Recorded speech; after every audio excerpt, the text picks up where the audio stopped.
जी बताइएगा, इस वक्त तीनों जो वकला हैं इमरान खान साहब से मिलने के बाद बाहर आ रहे हैं। शुएब शहीन बताइएगा कि इस वक्त बड़ी खबर आ रही है, बल्ला वापस मिल चुका है। आप लोग इस वक्त खान साहब से मुलाकात करके निकल रहे हैं, क्या कहना चाहेंगे बल्ले की बहाली पर?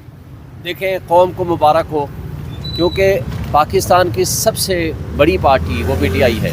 अगर साजिशों के ज़रिए इलेक्शन कमीशन ऑफ पाकिस्तान सहूलत कारी करेगा उन सियासी बोनों की जिसकी पब्लिक में कोई से नहीं है और उनको वॉक ओवर देने की कोशिश करेगा, ये मेरा ख़्याल है जमहूरियत का तमाशा करने की कोशिश की थी। ये आइन की पामाली थी।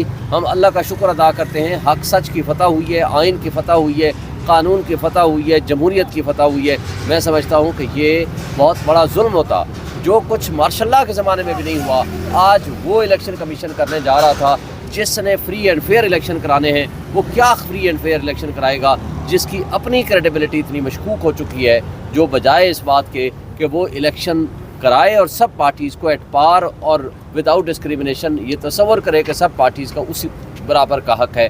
उन्होंने एक पार्टी को सिर्फ दीवार से लगाने और उनको प्रॉपर अपॉर्चुनिटी ना देने का फैसला जो किया है उसको पेशावर हाई कोर्ट ने सस्पेंड कर दिया। ये शोएब साहब, चूँकि आप खान साहब से मुलाकात करके आ रहे हैं, अभी ये खबर उन तक यकीनन खान साहब तक नहीं पहुंची होगी, ये लेटेस्ट खबर है, तो क्या उनका क्या व्यू पॉइंट था इस खबर से पहले? देखिए, आपने बताया उनको कि बल्ले का निशान छिन गया है, लेकिन हमने उनको बताया कि पेशावर हाई कोर्ट में आर्गूमेंट्स जारी हैं। हम उम्मीद रखते हैं कि इंशाल्लाह आर्डर सस्पेंड हो जाएगा, क्योंकि ये गैर आइनी काम है। और खान साहब ने भी यही बताया कि बात यह है कि ये सबसे बड़ी पॉलिटिकल पार्टी को अगर साइडलाइन करके इलेक्शन कराते हैं तो उसकी क्रेडिबिलिटी क्या होगी और उसको मानेगा कौन? इस मुल्क को आपने जमहूरियत पे चलाना है या आपने फाशिज्म पे चलाना है या बनाना रिपब्लिक बनाना है? ये मुख्तदर हुकूमतें और हमारा इलेक्शन कमीशन तय कर ले। फिर ज़ाहिर है वाहिद फोरम अदालतें हैं। हम उम्मीद रखते हैं, हम सुरखरू हुए हैं और इंशाअल्लाह ताला मैं समझता हूँ कि अवाम को, एक कौम को एक उम्मीद की किरण है, वो है PTI और शाह महमूद कुरैशी को नजरबंद कर दिया गया है 15 दिन के लिए, इससे हटा दिया था।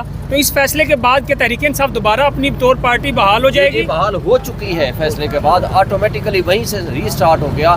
उसके लिए सारी के सारा प्रोसेस उसी तरह शुरू होगा जिस तरह पहले 2 दिन शाह महमूद कुरैशी को 15 दिन के लिए नजरबंद कर दिया गया है डाला जेल के अंदर। इस पर क्या आप रिस्पॉन्ड करेंगे? देखें, एक तरफ आप कहते हो इलेक्शन कराना है, दूसरी तरफ आप अतर मंदला साहब का ऑर्डर आप पढ़ लो साइफर वाले केस में। उन्होंने क्या कहा है कि इस वक्त बदतरीन सिचुएशन होगी कि अगर आप टॉप लीडरशिप को आप बंद करके रख लें।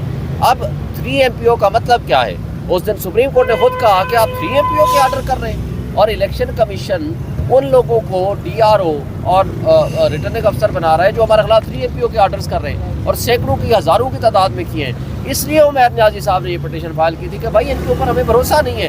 अब हम क्या कैंपेन न चलाएं? क्या शाह महमूद कुरैशी जैसा सीनियर और सीजन पॉलिटिशियन बाहर आएगा तो उससे अमन को खतरा हो जाएगा?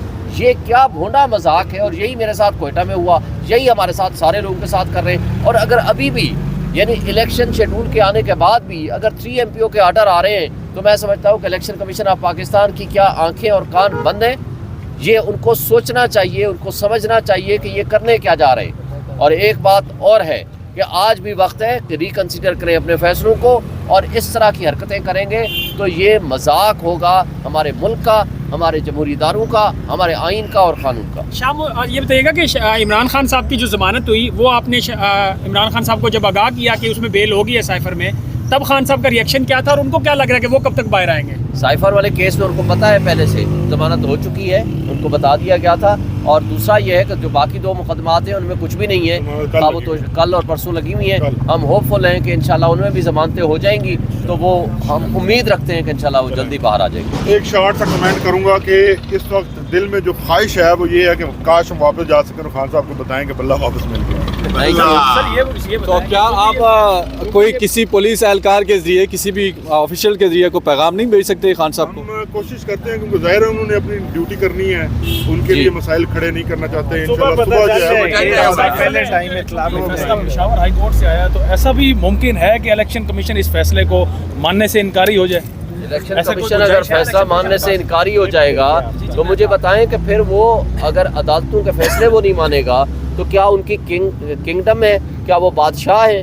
अगर उन्होंने आइन को नहीं मानना, उन्होंने अदालतों को नहीं मानना, तो उनके पास फिर وہ لیگل اینڈ کانسٹیٹیوشنل اتھارٹی کیا ہے کہ وہ وہاں اپنی سیٹوں پہ بیٹھے. Thank you. نیازی صاحب کیا کہیں گے خاص طور پہ اس فیصلے کے بعد الیکشن کمیشن کی کریڈیبلٹی پہ کیا سنجیدہ سوالات نہیں اٹھ رہے کہ کس طرح بلے کا نشان چھینا گیا؟ اب یہ ٹائم نہیں ہے کہ کسی کی کریڈیبلٹی پہ سوال اٹھائیں. بات ہے ان کے پاس آئینی مینڈیٹ ہے الیکشن کرانے کا، اور ہم ایکسپیکٹ کرتے ہیں کہ 8 فروری کا وہ الیکشن کرائیں گے. کسی کو رائے فرار ہم نہیں دینے دیں گے. بات ہے 8 فروری کا الیکشن ایک دن بھی کیا 1 منٹ بھی ڈیلے ہوتا ہے تو اس ملک کے لیے کیوس ہے.